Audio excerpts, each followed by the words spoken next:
The first shots of the American Civil War were fired on April 12, 1861, when Confederate forces attacked Fort Sumter in South Carolina. By January 1863, more than 400,000 soldiers had already perished. That's why, when President Abraham Lincoln announced that he planned to issue an Emancipation Proclamation, many Northerners feared that it would be a pointless gesture. They understood that without major victories on the battlefield, freeing the slaves would only incite further violence from the Confederacy. But Lincoln's decision to link the war to ending slavery forever changed the course of the conflict and the future of the United States. On January 1, 1863, Abraham Lincoln finally issued the Emancipation Proclamation. It declared all persons held as slaves within the rebellious states henceforth to be free. However, the document contained several caveats. The proclamation did not apply to border states that remained loyal to the Union, and while it did apply to areas under Confederate control, it did not offer an exact timetable for the enslaved people there to actually gain their freedom. Instead, it merely stated that they would be free once the states in which they lived rejoined the Union. Finally, the president left the door open for formerly enslaved people to be accepted back into the Confederacy if they renounced their allegiance to the Union. In essence, Lincoln had crafted a conditional pardon for the Confederacy. If the Southern states laid down their arms and returned to the Union, then those same states would have the right to determine the status of slavery within their borders. In contrast, if the Southern states continued to fight for independence, then slavery would be abolished in those same states. While this may sound counterintuitive, it was actually a brilliant strategy to end slavery. You see, Lincoln had been under pressure from abolitionists to use his authority as commander-in-chief to declare a general amnesty for enslaved people across the United States. Many prominent abolitionists believed that such a move would transform the war into a crusade to end slavery once and for all, but Lincoln refused. He worried that doing so would not only alienate the border states, but also provoke Southerners to resist even more violently. After all, Lincoln was elected on an anti-slavery platform, but he still represented slave states like Kentucky and Maryland in his own cabinet. For Lincoln, the preservation of the Union was the overarching goal. He wanted to prevent the country from dissolving into a collection of independent states. Therefore, he carefully crafted the Emancipation Proclamation as a military measure designed to weaken the Confederacy, not as a political statement aimed at abolishing slavery. This is why many Northerners were skeptical when the president announced his plans to issue the proclamation. In their minds, it seemed like an empty gesture. But Lincoln was convinced that he was striking a fatal blow to the Confederacy. You see, by framing the emancipation as a wartime measure, Lincoln removed the moral ambiguity surrounding the conflict. Up until that point, many people in the North and abroad believed that the war was about preserving the Union, but with the stroke of a pen, Lincoln transformed the war into a battle between freedom and oppression. The enslaved were no longer considered property. They were human beings whose freedom was necessary to achieve national unity. This is why the Emancipation Proclamation proved so effective. It turned the war into a crusade for human rights and inspired hundreds of thousands of Northerners to join the Union Army. With their help, General Ulysses Grant was able to trap Confederate forces in Virginia and begin the process of reintegrating the South back into the Union. Even though Lincoln was assassinated before the war ended, the Union triumphed and slavery was abolished forever. As you can probably tell, the Emancipation Proclamation was a pivotal moment in American history. But it certainly wasn't the only important event that happened in 1863. It was also in that year that the Battle of Gettysburg took place. It is often considered the turning point of the Civil War. After suffering heavy casualties, Confederate General Robert E. Lee retreated south, never again to invade the North. While this victory undoubtedly weakened the Confederacy, it was the economic collapse of the South that ultimately secured the Union's victory. As historian James M. McPherson explains, the Confederacy simply could not mobilize and sustain a war economy on the scale required to defeat the industrial and commercial potential of the northern states. For example, before the war began, the North produced 90% of the nation's manufactured goods. It was also home to 80% of its railroads and 70% of its factories. These industrial capabilities allowed the Union to supply its troops with shoes, guns, food, and clothing, which proved essential to winning the war.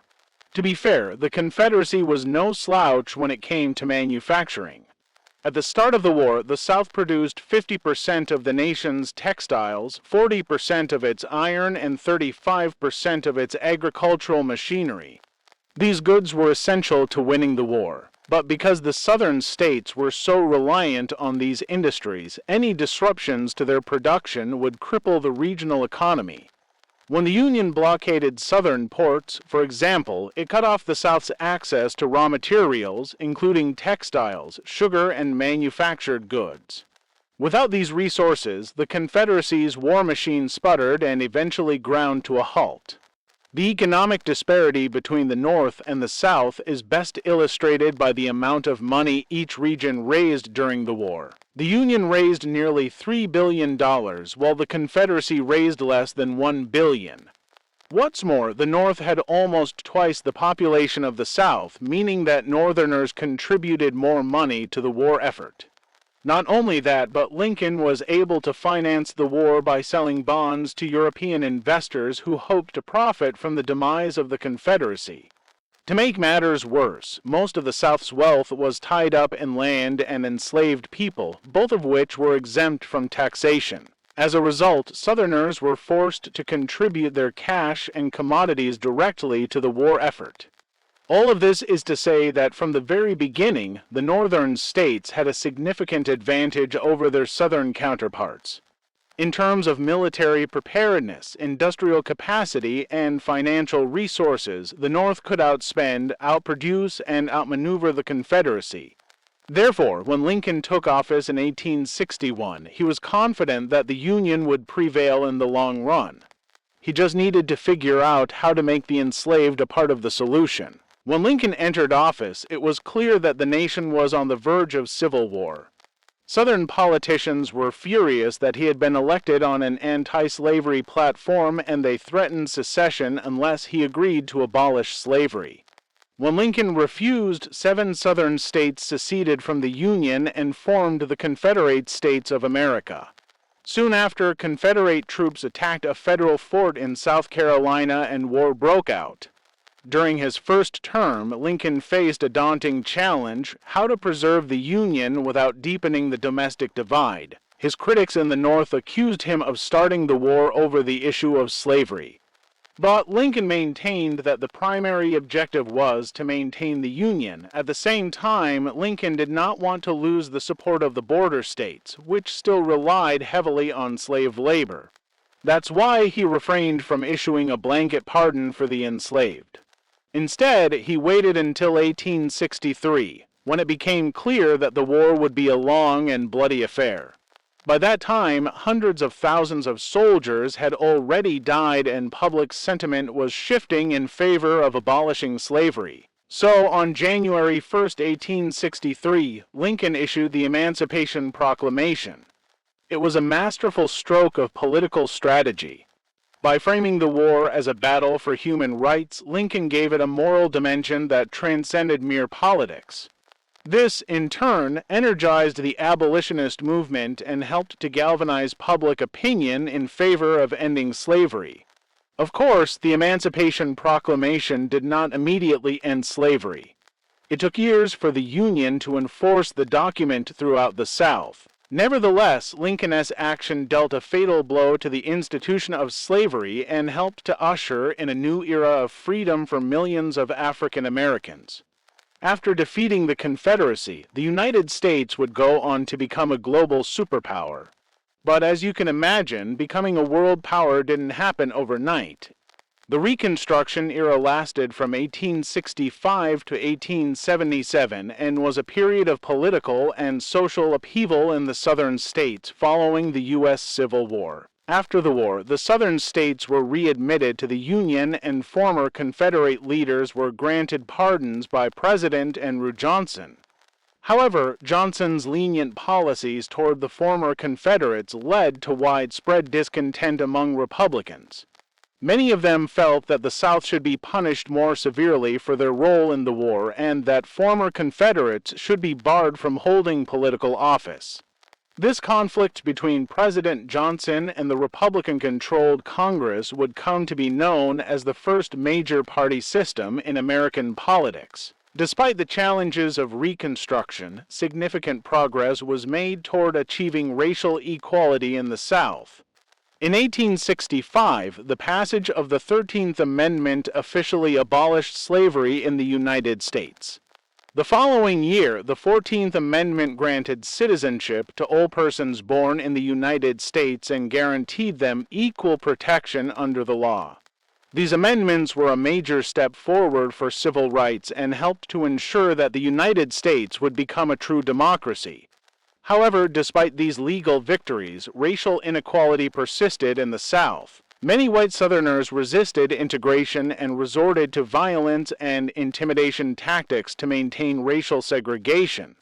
Despite these obstacles, African Americans continued to fight for equality and justice.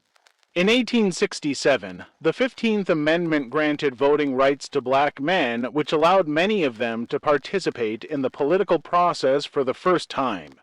It was not until the mid-1900s that the United States began to address the issue of racial inequality through landmark legislation, such as the Civil Rights Act of 1964 and the Voting Rights Act of 1965. Now, this video is about the causes of the American Civil War. But if you want me to do a video on the battles or the effects, just let me know in the comments section down below. Now, when we're talking about the causes of the American Civil War, we're going to be talking about all the different things that combine together to help cause the start of this war. But to get a good understanding of what caused this war, we can break it down into four main categories. Those are politics, economics, culture, and slavery. We'll look at each of those in detail in their own video. But here we're going to focus mainly on slavery, because it really is at the center of everything. Slavery is one of the most horrible things in human history. It's the system where one person has the right to own another person as property. And that means they have the right to buy and sell them, use them as they wish, and even abuse them. In America, slavery became deeply rooted in the economy and culture of the South, but it was always controversial throughout the entire country.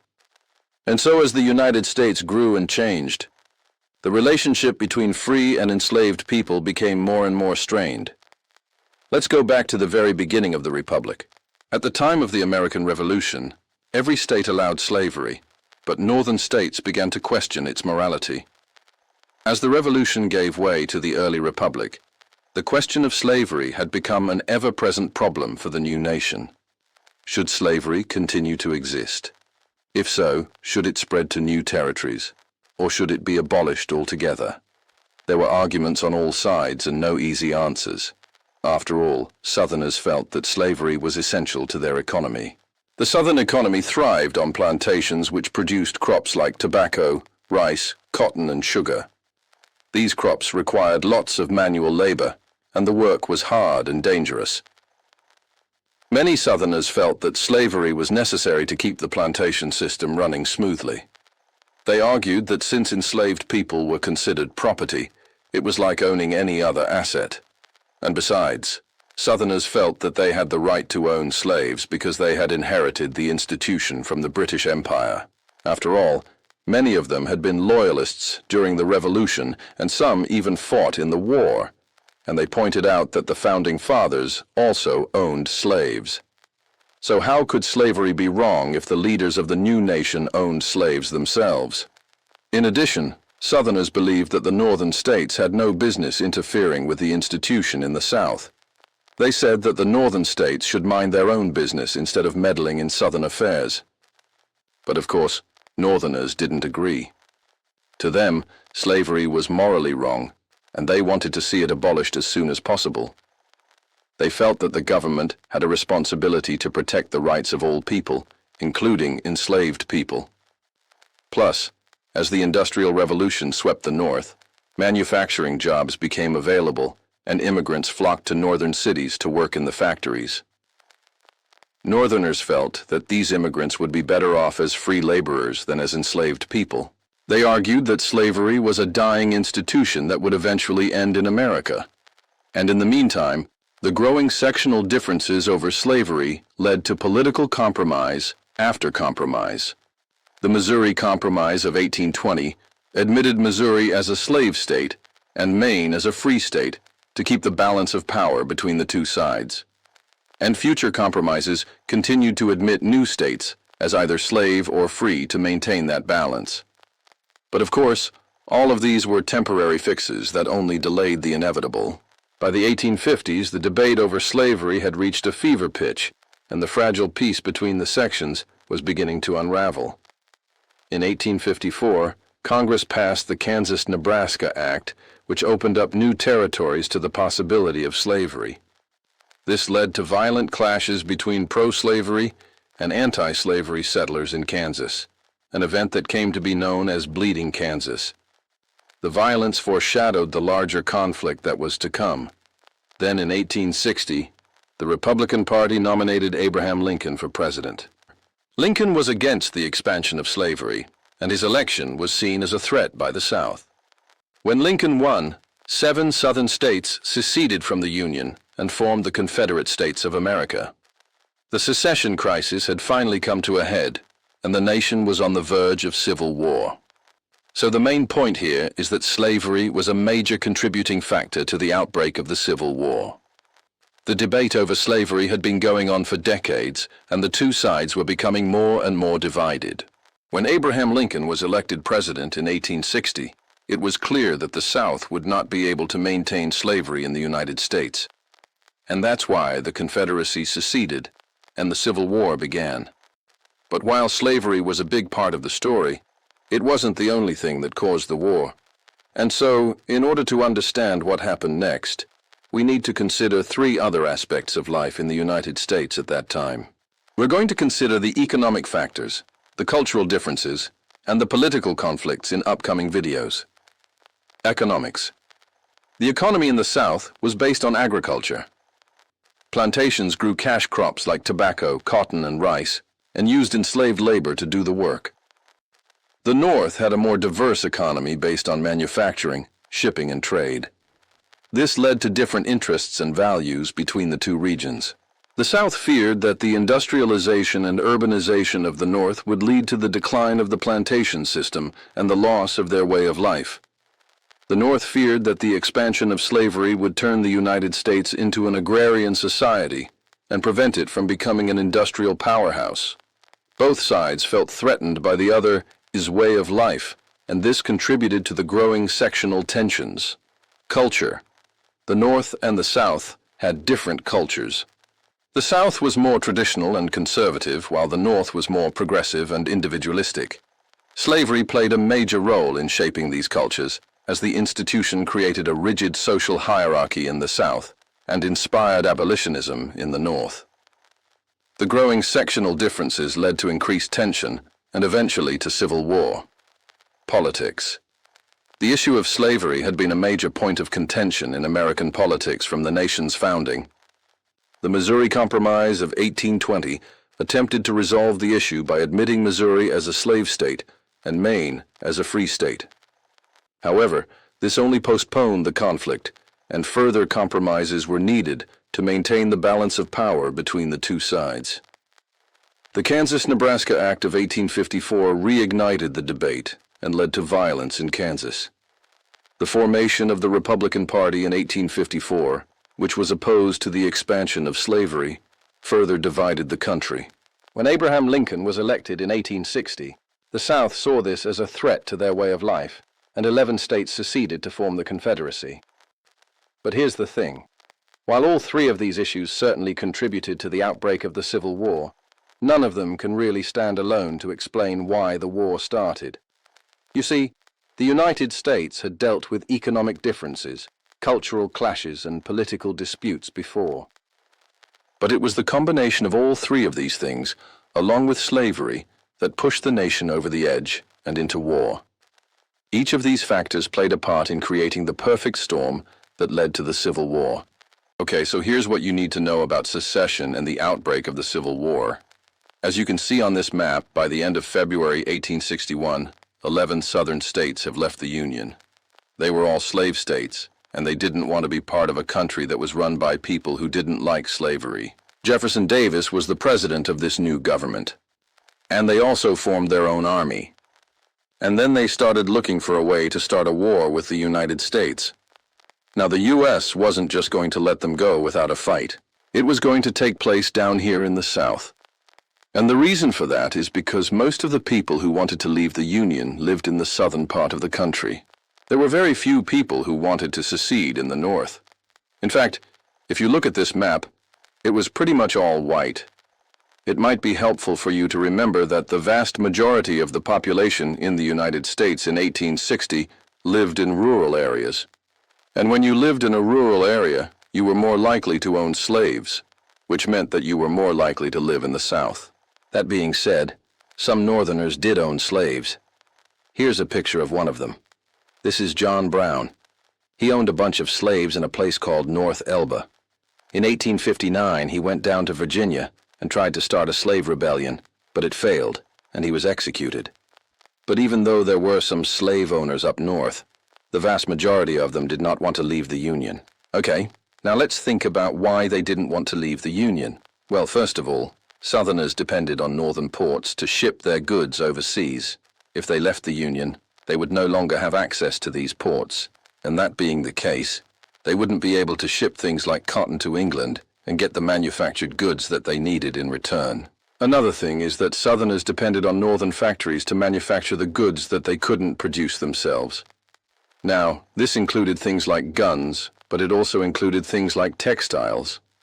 And if they couldn't get access to those things, well, that meant that they wouldn't be able to defend themselves or clothe their population. A third thing is that the southern states depended on the federal government for infrastructure projects like roads and canals.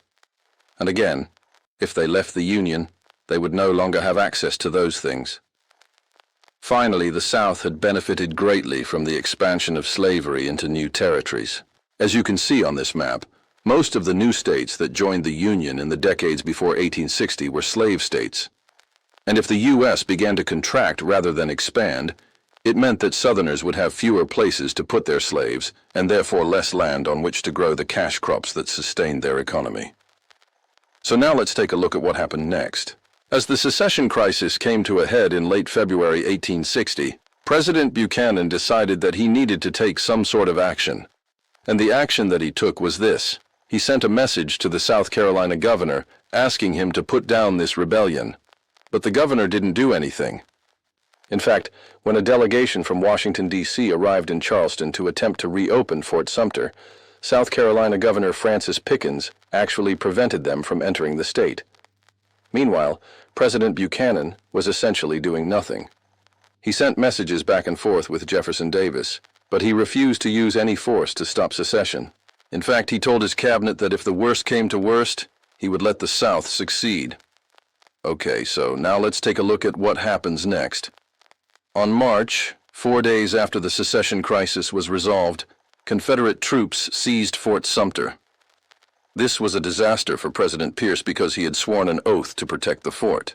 And now it looked like he had done nothing to prevent the Confederacy from starting the war. But President Pierce decided to make the best of the situation. He asked Congress for permission to use force to recapture the fort, and Congress gave him the power that he wanted. But it was too late. By the time he got the power, the Confederates had already captured the fort. But Pierce still wanted to do something. So he sent General Winfield Scott to take control of the United States Army and Navy and prepare for action. Meanwhile, in Texas, Confederate troops seized 2 U.S. forts and killed 3 people in the process. So now President Pierce has 2 options. He could declare war on the Confederacy, or he could do what he had done in the past, which was nothing. But here's the problem. Doing nothing would destroy his presidency. His popularity was already at an all-time low, and if he did nothing to restore the Union, it would plummet even further. So, he decided to do what presidents often do when they're in trouble. He went to Congress for help, and this time Congress gave him exactly what he wanted. They declared war on the Confederacy on May 13, 1861. Now let's finish this story by talking about how the war began. The first shots of the Civil War were fired on April 12, 1861. On that day, Confederate forces attacked Fort Sumter in Charleston Harbor. Why did they attack? Well, remember what happened the last time someone tried to reopen Fort Sumter. The South Carolinians basically shut them down. So Major Robert Anderson, who commanded the fort, figured that if he was going to be attacked, he might as well make the first move. And so on April, he opened fire on the Confederates. The Confederates returned the fire, and after 34 hours of fighting, Major Anderson surrendered the fort. No one was killed in the battle, but it was clear that the Civil War had begun. Hey, everybody! So today we're going to continue our Civil War 101 series with a look at the war in the Western Theater. Okay, so when the fighting began in April of 1861, both sides believed that the conflict would be over pretty quickly. And this belief was held up by the fact that most military experts agreed that the best way to handle this pesky little rebellion would be to simply stomp it out in a single decisive blow. So the Union planned to do this by sending an army down the Mississippi River Valley to capture the Confederate capital of Richmond, while Confederate President Jefferson Davis hoped to end the war in a few weeks by invading Maryland and capturing Washington, D.C. But these plans went awry pretty quickly.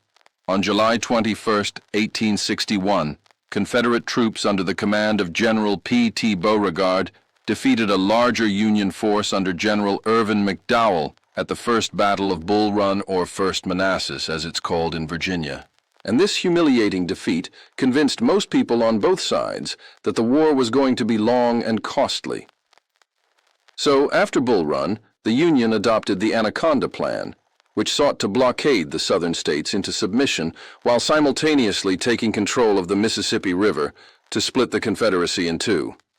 So then, in February of 1862, things started getting serious. Confederate forces under the command of Albert Sidney Johnston and P.G.T. Beauregard decisively defeated a Union force under Major General Ulysses S. Grant at the Battle of Fort Donelson, which left the Union in full retreat from the Western Theater. And just like Lincoln had been hoping, this victory opened up the Mississippi for the Confederacy. As soon as they got word of the victory at Fort Donelson, Confederate forces moved to secure the river by capturing the important supply and communications hub of Memphis, Tennessee.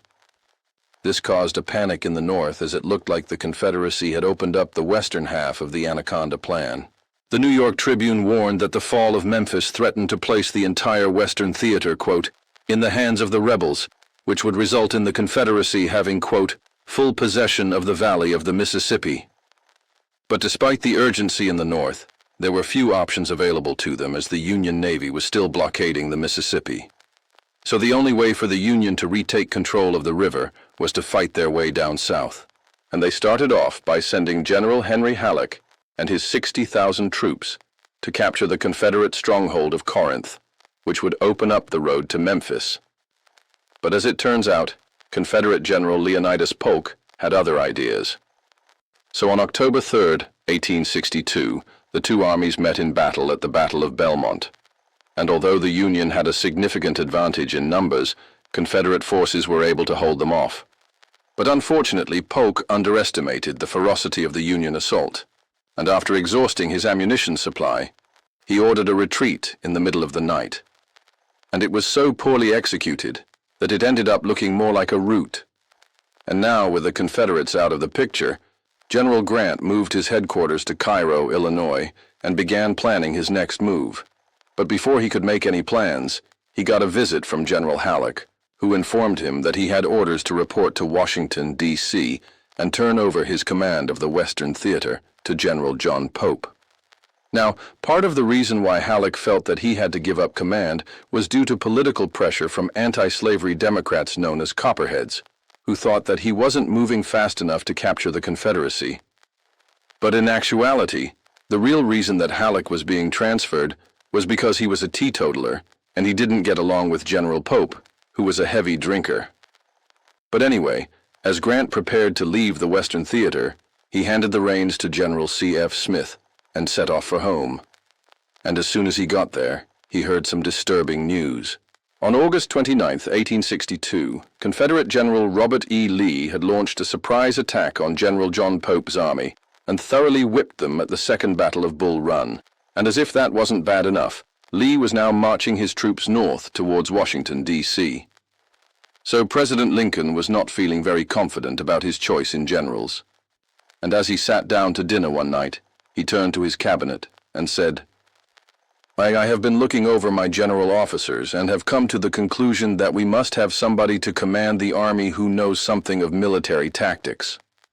Then, as if on cue, General Grant entered the room and Lincoln immediately stood up and said, General, I want you to take the place of General Pope, who is sick, and go to the front at once. And this marked the beginning of General Grant's rise to prominence as the commander of the Union Army. But back in the West, General C.F. Smith was doing his best to keep the Confederacy from taking over the Mississippi, and after learning of the Union defeats in Virginia, he assembled his forces and marched them down to the banks of the Tennessee River. And on September 29, 1862, he decisively defeated Confederate forces at the Battle of Luka. And while he was successful in halting the Confederate advance into Tennessee, he failed to press his advantage. And this failure proved costly in December when Confederate forces under the command of Generals Earl Van Dorn and J.S. Bowen attacked and defeated a smaller Union force at the Battle of Thompson's Station. So then, in February of 1863, General Grant returned to the Western Theater and replaced Smith with General William S. Rosecrans. And this move proved to be very effective as Rosecrans was a skilled commander, and he immediately began driving the Confederates back across the Mississippi.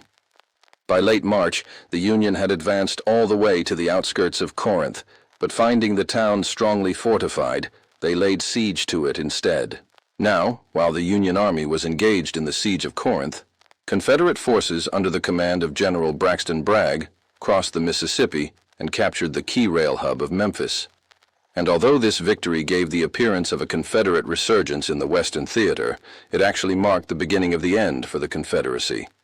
You see, after the Battle of Antietam in September of 1862, the Confederate war machine was seriously lacking in gunpowder. And what little they did have was lost at the Battle of Holly Springs in June of 1863.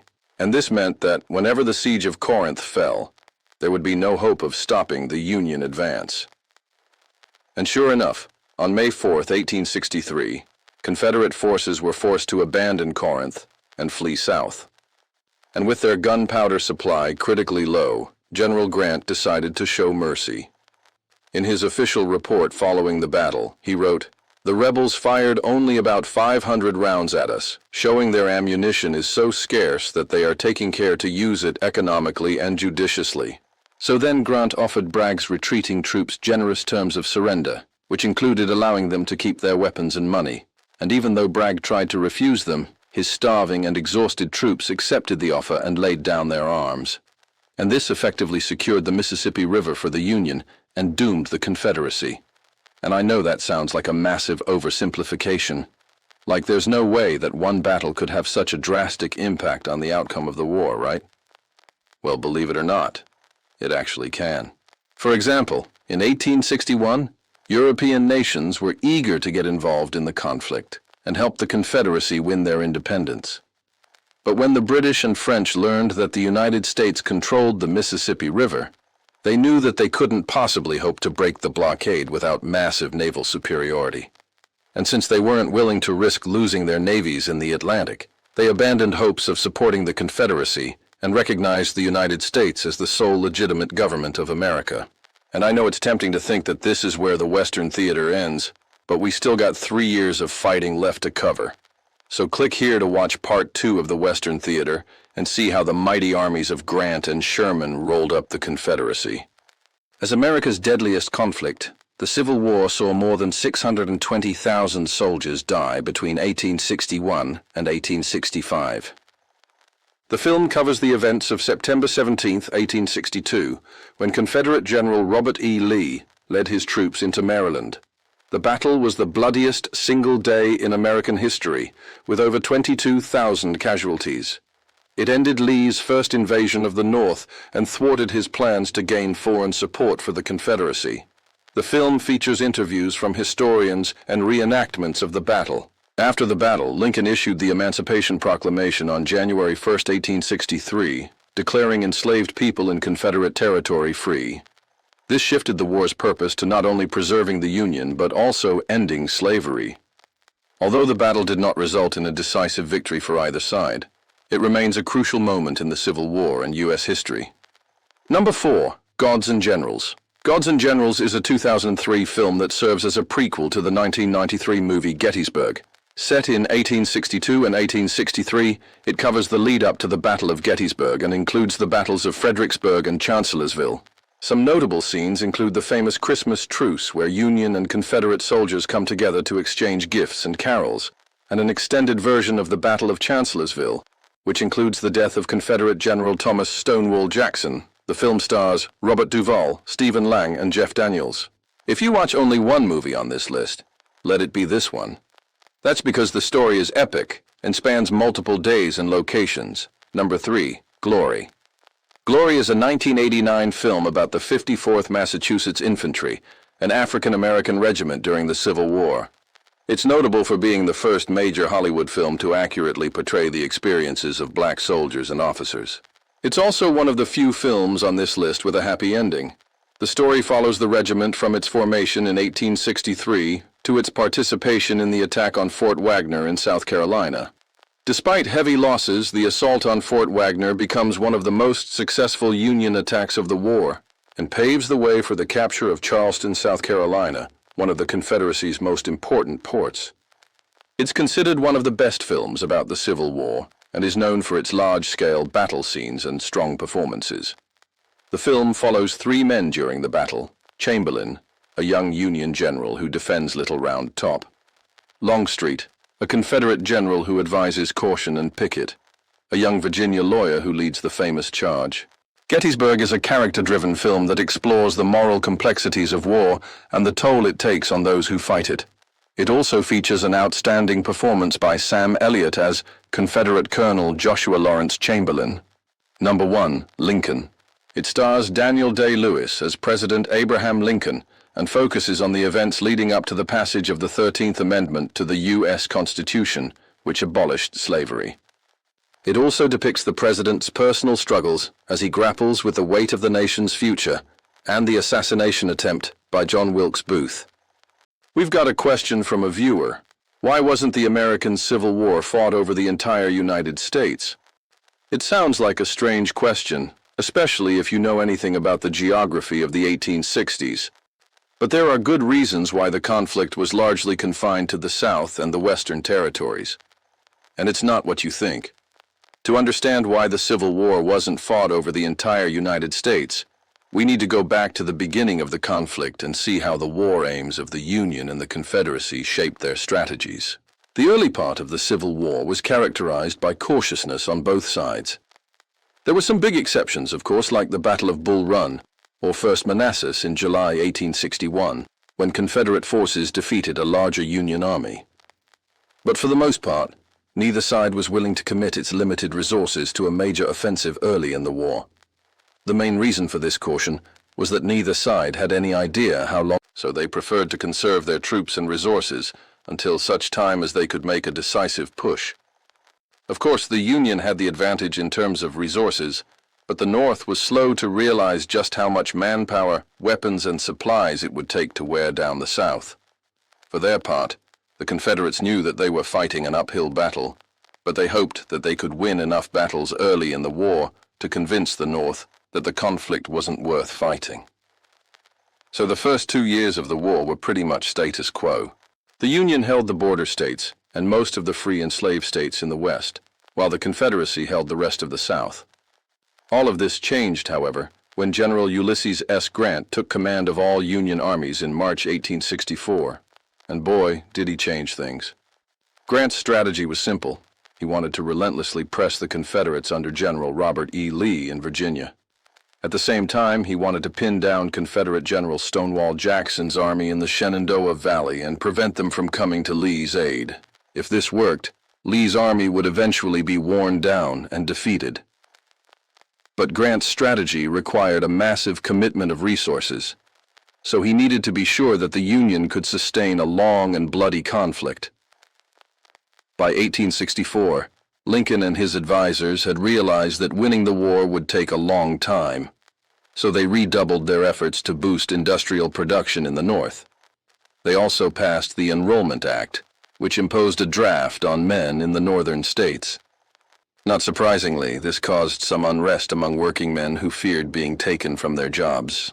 But the additional manpower helped keep Grant's armies supplied and in the fight. In the meantime, another Union general, General William Tecumseh Sherman, was preparing to launch a campaign of his own. Sherman's objective was to march through Georgia and cut off the supply routes to the Confederate Army. By doing so, he would hopefully starve the army out and force them to surrender. But Sherman's strategy was even more ambitious than that. He planned to use total war to break the will of the people in the South to continue fighting. This is because Sherman realized that the Confederate government was largely funded by private investment. Rich Southerners had put their money into farms, factories, and railroads, all of which were vital to the war effort. So Sherman reasoned that if he could destroy these economic resources, then he would not only defeat the Confederate Army, but he would also undermine the will of the people in the South to continue fighting the war. Now, this was a controversial strategy, even by the standards of the 1860s, because it meant that Sherman would have to burn farms, factories, and railroads to the ground. But Sherman was convinced that it was the only way to end the war quickly and decisively. He began his march through Georgia in May 1864 with 100,000 soldiers. This was more than double the size of any previous Union army. Sherman's army was made up of 3 military divisions, each commanded by one of Sherman's top generals. The 1st Division, under General Howard, was made up of black and white troops from the 13th and 15th Army Corps. The 2nd Division, under General Thomas, was made up of troops from the 23rd, 24th, and 25th Army Corps. The 3rd Division, under General Rousseau, was made up of troops from the 4th, 17th, and 22nd Army Corps. Each division was further broken down into smaller units, which were then led by company-level officers. As Sherman's army advanced through Georgia, they lived off the land, taking food and supplies from the people in the small towns and cities they passed through. This caused some hardship for the people in Georgia, but it was nothing compared to what was to come. You see, Sherman planned to cut off the supply routes to Atlanta, which was the most important city in the Western theater of the war. If he could capture Atlanta, then he would effectively cut off the Confederacy in two. On July 22, 1864, Sherman's troops entered Atlanta and began to besiege the city. For the next month, Sherman bombarded Atlanta, and the Confederate defenders fought back. But it was clear that the city could not hold out forever. On September 2, 1864, after a siege of nearly 3 months, Atlanta fell, and Sherman wasted no time in taking full advantage of his victory. He began by confiscating food and supplies from the city and its surrounding countryside. Then he ordered his troops to begin burning factories, warehouses, and railroad tracks. For the next week, Atlanta burned as Sherman's troops destroyed everything in sight. They killed hundreds of cattle and pigs, burned dozens of warehouses, and set fire to several factories. They also executed anyone who tried to stop them. After finishing in Atlanta, Sherman's troops moved on to the rest of Georgia, where they continued their campaign of total war. They burned plantations, killed livestock, and destroyed infrastructure. And all the while they lived off the land, taking food and supplies from the people in the small towns and cities they passed through. By the time Sherman's troops reached the coast in December 1864, they had destroyed everything in their path. Georgia was in ruins and the people there were starving. But Sherman didn't care. He had done what he set out to do, which was to break the will of the people in the South to continue fighting the war. At the same time, General Grant was also achieving success in Virginia. In April 1865, Lee surrendered his army to Grant at Appomattox Courthouse, and the Civil War was over. It is important to remember that the destruction wrought by Sherman in Georgia was not accidental. It was deliberate, and it was a key factor in the Union's victory in the Civil War. By contrast, the Confederacy had no real strategy for waging war. At best, they hoped to win a few battles early in the conflict to scare the Union into ending the war. But the Confederacy never developed a coherent strategy for waging a total war, and so they were eventually defeated. There is a common misconception that the Civil War was fought over slavery, and it is certainly true that slavery was a major cause of the conflict. But the Civil War was ultimately about preserving the Union. From Lincoln's first inaugural address to his last, he emphasized the need to preserve the Union as the nation's top priority. And that's why he was willing to do whatever it took to win the war, even if that meant burning down the South. But that doesn't answer our question about why the Civil War wasn't fought over the entire United States. And there are a couple of good reasons for that. First of most importance was the fact that the Union and the Confederacy were geographically isolated from each other. The only way to get from one side to the other was to travel through Confederate territory, and this made it very difficult for the Union to mount any kind of serious offensive in the early years of the war. To do so would have required a massive commitment of troops and resources, and the Union simply wasn't prepared to do that. The other reason is that the Union was a much more diverse place than the Confederacy. The northern states were more industrialized and urbanized than the southern states, and this made it more difficult for the Union to wage war. The North had to ship food and supplies to the South, whereas the South could live off the land. These geographic realities made it very difficult for the Union to wage war in the early years of the conflict. That's why the war was largely confined to the South and the Western territories. Hey there, and welcome back to my channel. I'm here to talk about the end of the Civil War, and specifically we're going to look at a battle that took place on April 9th, 1865, the Battle of Sailor's Creek, which is actually called in some records the Battle of Appomattox Courthouse. It's also sometimes called Lee's Surrender, or the Surrender at Appomattox. But whatever you want to call it, this was the last major battle of the Civil War. It lasted less than an hour and resulted in the surrender of Confederate General Robert E. Lee and essentially the entire Army of Northern Virginia. By early 1865, the Confederacy was collapsing. The previous year, the Union had taken control of the Mississippi River and split the Confederacy in two.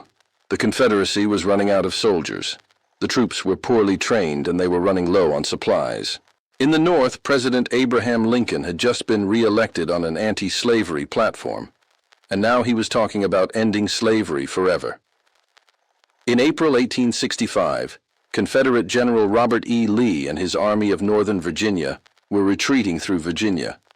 They were trying to get to the coast and escape to safety, but Union General Ulysses S. Grant was determined to capture or kill Lee and put an end to the war.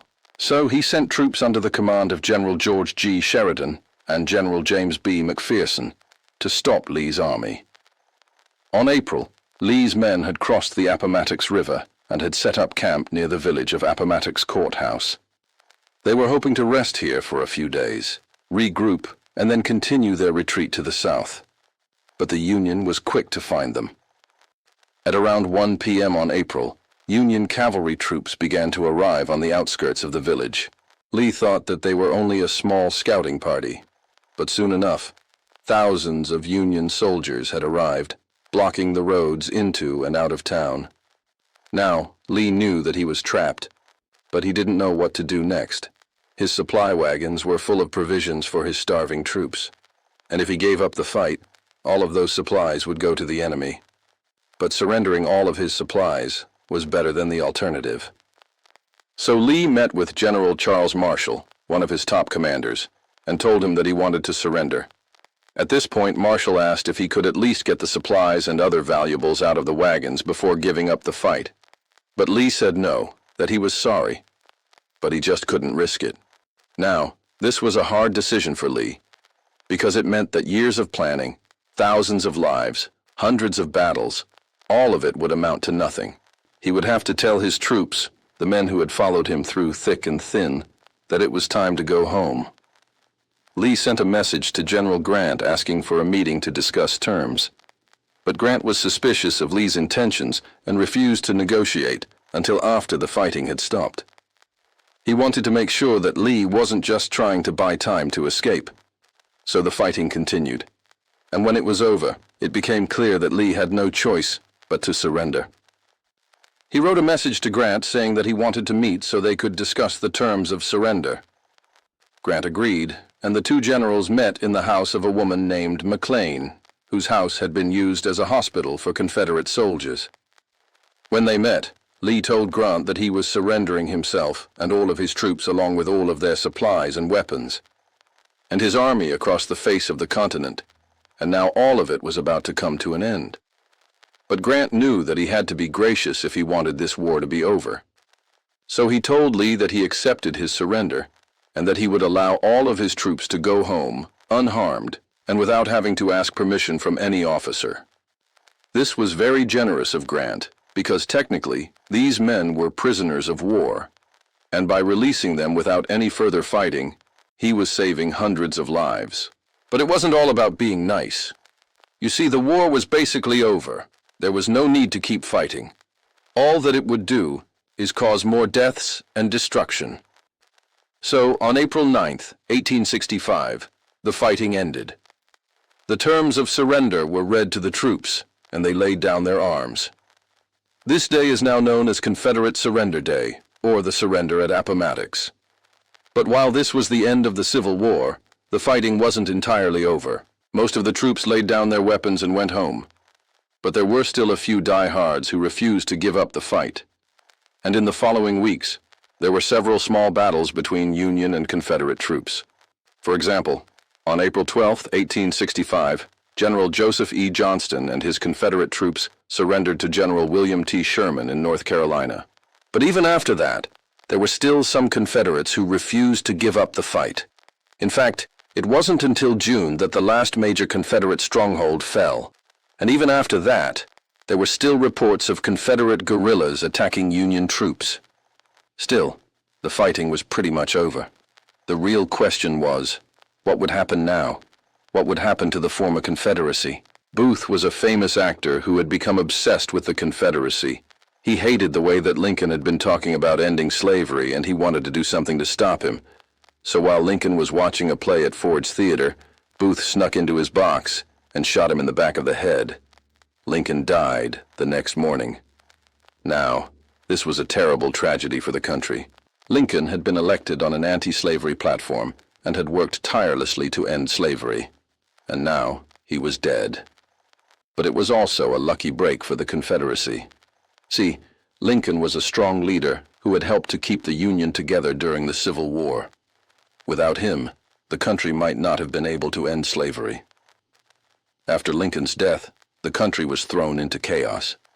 People were unsure of what would happen next. The Republicans, who had been led by Lincoln, were divided over how to deal with the former Confederacy. Some wanted to punish the South harshly, while others wanted to forgive them and bring them back into the Union as quickly as possible. Eventually, the Republicans decided to take a middle-of-the-road approach. They would allow the former Confederacy back into the Union, but they would also make sure that slavery was ended. This led to the passage of the 13th Amendment, which officially ended slavery in the United States. Slavery was ended, and the country was preserved. On April 9, 1865, Confederate General Robert E. Lee met with Union General Ulysses S. Grant at the house of Wilmer McLean in Appomattox Courthouse, Virginia. It was there they agreed to terms for the surrender of the Army of Northern Virginia. In it, Lee's men were granted generous terms, including the right to return home as free men. All of their property, except for weapons and ammunition, was to be returned to them, and officers were allowed to keep their sidearms and personal baggage.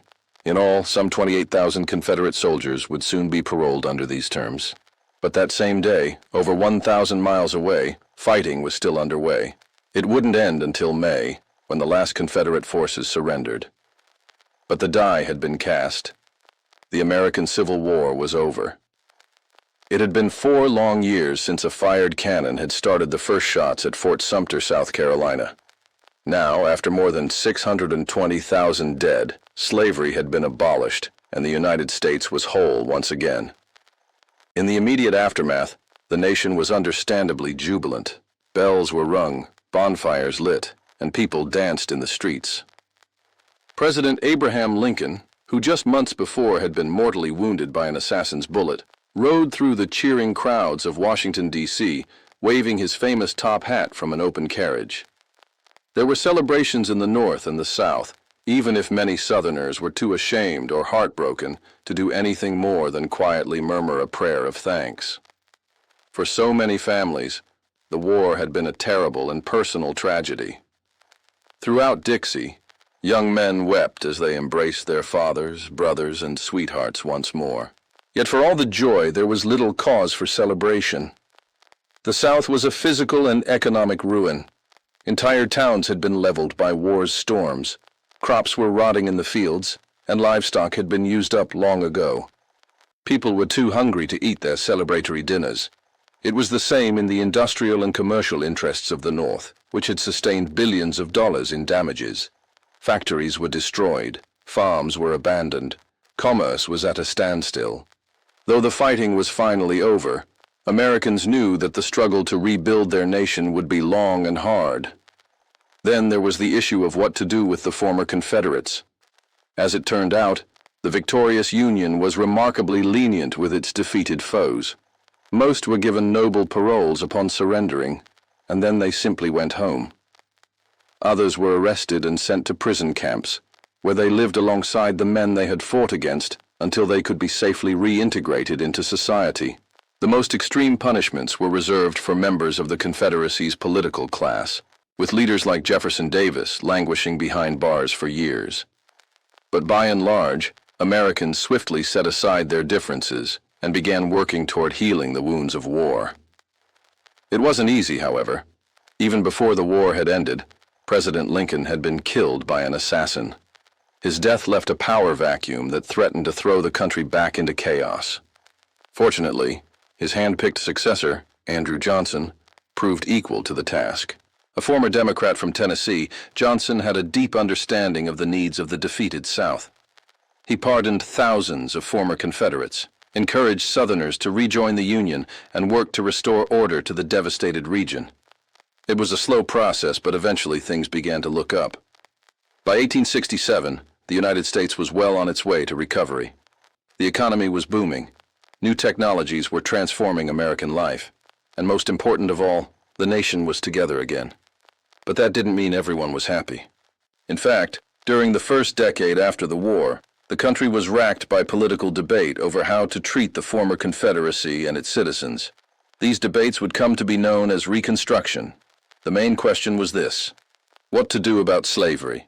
The institution had been abolished by the passage of the 13th Amendment, but what would replace it? Some, like Johnson, favored a quick and easy solution. They simply wanted to get slavery out of the Constitution and move on. Others, like the radical Republicans in Congress, wanted to ensure that the rights of the newly emancipated blacks would be protected. The result was a bitter political struggle between the two sides. Ultimately, the radicals won out. Over the course of the next 10 years, they passed a series of laws guaranteeing rights and privileges to African Americans. These included the right to vote, to hold office, to serve on juries, and to travel freely throughout the United States. These laws were intended to ensure that Black Americans would never again be subject to the whims of white Southerners. And for a time, it seemed as though they might work. Black Americans took full advantage of their new freedoms, running for political office and joining civic organizations in record numbers. By the 1870s, it seemed as though Reconstruction was succeeding beyond even the wildest dreams of its most ardent supporters. But then, it all came crashing down. Starting in the late 1870s, white Southerners began to push back against black advancement. At first, they did so through intimidation and violence, but soon they were able to use the law to take rights away from Black Americans. By the end of Reconstruction in 1877, most Southern states had disenfranchised black voters. Segregation became widespread and legalized, and the hopes for racial equality died hard. So while the Civil War may have officially ended in 1865, its true legacy is far more complex and controversial. The war did, of course, abolish slavery and preserve the Union. but it also left an indelible stain on American history. The racial divide that the war was meant to heal persists to this day, and the violence and hatred that it unleashed continues to echo across the decades. Some historians argue that the Civil War was ultimately a failure. Despite the brave efforts of those who fought to end slavery and preserve the Union, America never truly came together after the war. Instead, the country remained divided along racial lines, and the legacy of that division continues to haunt us today. Others, however, believe that the Civil War was a necessary evil. They argue that the war may not have solved America's racial problems, but it did at least start the country on a path toward equality. Without the sacrifices of those who fought and died in the Civil War, America would never have become the diverse and inclusive nation it is today. No matter how you feel about the Civil War, there's no denying that it was a watershed moment in American history. The war was a defining event that shaped the nation's identity and set it on its course for the 21st century. We can't change the past, but we can learn from it. Let's hope that we're finally ready to do that. When Confederate General Robert E. Lee met with Union General Ulysses S. Grant at the house of Wilmer McLean in Appomattox Courthouse, Virginia, he knew that his army was beaten, but he hoped that he could at least negotiate terms for the surrender of his troops. Lee's men had been through hell. They were starving, freezing, and demoralized, and the general feared that if he forced them to keep fighting, more bloodshed would be unnecessary, so he decided to seek peace. What happened next would change American history forever. Grant, it turned out, was willing to negotiate. He agreed to allow Lee's men to keep their weapons and personal belongings and to return home as free men. All told, some 28,000 Confederate soldiers would soon be paroled under these terms. It was a generous offer and one that Lee was grateful for, but it wasn't without its strings. For example, Lee and his men had to swear an oath of allegiance to the United States before they were released, and they couldn't take any Confederate property with them. Still, it was a good deal, and Lee knew that he had no choice but to accept it. He signed the papers that day on April 9, 1865, and the Civil War was over. In the immediate aftermath, there was little time to celebrate. The Union had to be reassembled and the former Confederacy had to be integrated into the United States. But once that was done, Americans began to look back on the war and its causes. The results were mixed. On the one hand, the war had preserved the Union and abolished slavery. On the other hand, it had been a brutal and bloody affair that had killed hundreds of thousands of Americans. In the years since, Americans have struggled to come to terms with the war and its legacy. But one thing is certain: the Civil War was a defining event in American history. It shaped the nation's identity and set it on its course for the 21st century. More than 620,000 Americans lost their lives during the Civil War, a staggering loss of life for any conflict, let alone one fought on one's own soil. In terms of deaths per capita, the Civil War was more deadly than World War II, the Vietnam War, the Iraq War, and the Afghanistan War, all combined. The nation's soldiers and sailors endured hardship and privation beyond anything imaginable by those who have not lived through similar horrors. And when it was over, the fabric of American society was irrevocably altered. While previous conflicts had been fought primarily over land, taxes, or control of trade routes, the Civil War was different. It was a war over the meaning of America itself. A war to determine whether a nation built on freedom and equality could survive in a world where human beings were bought and sold like property. Historian Eric Foner argues that the Civil War was ultimately a struggle over the meaning of freedom. And if that sounds like a lofty, abstract way to begin a video about a war, consider that even the most basic freedoms we take for granted today, the right to travel, to speak our minds, and to vote, were all hard-won and might easily have gone to the Confederacy if the Union had lost the war. The United States began as a hodgepodge of colonies with widely varying attitudes towards slavery. While northern states gradually abolished the practice after the American Revolution, the southern states clung to it, seeing its abolition as a threat to their entire way of life. At the time, this seeming contradiction was widely noted, including by founding fathers such as James Madison, who wrote in Federalist 3 that the peculiar institution, as it was called, threatened the democratic experiment. In other words, a nation founded on the ideals of liberty and equality could hardly continue to exist half under that ideal and half in bondage. For his part, Lincoln understood the moral dilemma posed by slavery perfectly. As a young man, he had studied the nation's founding documents, which celebrated the equality of all men. And when he entered national politics, he quickly made clear that he opposed the expansion of slavery into new territories. But despite his personal views, Lincoln also understood that he could not abolish slavery in the South without the support of the people. So he appealed to their self-interest, arguing that slavery was economically inefficient and should be seen as a dying institution. This policy was codified in the Missouri Compromise of 1820, which admitted Missouri as a slave state while maintaining the balance between slave and free states. Similarly, when Texas was annexed in 1845, Congress passed the Wilmot Proviso, which would ban slavery in the new territory. Although it wasn't passed by the required two-thirds majority, it showed that there was growing sentiment against slavery in the North. But as historian David Potter explains, Southerners perceived these moves as threats to their way of life. They saw the Wilmot Proviso as evidence that Northern abolitionists were gaining ground in Congress, and that if current trends continued, they might eventually succeed in abolishing slavery throughout the United States. But Southerners weren't just concerned about losing their economic and political power. They feared that without slavery, white Southern society would cease to exist altogether. In a powerful article published in 1859, pro-slavery advocate George Fitzhugh argued that slavery was essential to the South, because it provided the only possible form of community in a world that was rapidly becoming commercialized. According to Fitzhugh, Northern industrial society was characterized by competition, greed, and individualism, whereas Southern agrarian society was based on cooperation, charity, and paternalism. Without slavery, the South would become like the North. But why did Southerners fear this so much? Why couldn't they simply adapt to a changing world? Well, consider that the Southern states were admitted to the Union with equal rights and representation regardless of the fact that they relied on a system that denied those same rights to the people it considered property. Slavery allowed Southern states to increase their representation in Congress without having to give voting rights to the majority of their population.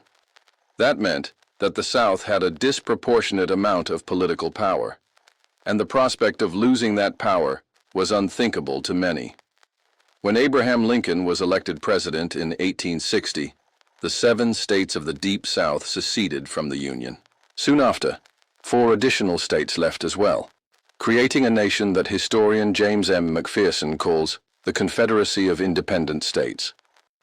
While often referred to as a collection of slave states, it's important to remember that not every Southerner owned slaves, and many were yeoman farmers who struggled to make ends meet, while others worked as artisans, merchants, or small businessmen. But although slavery may not have been universal in the South, it was absolutely essential to the region's identity. As George Fitzhugh argued, slavery was deeply ingrained in Southern culture and politics, and according to historian Eugene Genovese, it provided a unifying principle around which Southerners of all classes could rally. In a letter to his wife, Jefferson Davis, President of the Confederacy, described the secession crisis as one that will try the virtue and the valor of our people. It is one which threatens the peace and happiness of all. We have undertaken to solve the great problem of the 18th century, whether a government resting solely on the authority of the people can endure. It didn't help that Lincoln was dismissive of the Confederacy, refusing to negotiate with them unless they agreed to end slavery. On January 1, 1863, Lincoln issued the Emancipation Proclamation, which declared that all slaves in Confederate states were to be freed. While the proclamation did not apply to border states that remained in the Union or to slaves in areas already under Union control, it reframed the war as one to end slavery and inspired many Black Americans to join the Union Army. By the end of the war, more than 180,000 African Americans had served in the Union Army and Navy, helping to secure victory for the Union. At first, the war went poorly for the Union, but with the help of newly freed slaves, the Union was able to gain the upper hand. After defeating the Confederacy at the Battle of Gettysburg in 1863, the Union gained international support and was able to secure loans that helped finance the war effort. Meanwhile, the Confederacy faced a host of challenges, not least of which was the shortage of supplies and the absence of a strong central government. As historian Eric Foner explains, the war was very costly in terms of lives and resources, and the South did not have the industrial capacity of the North.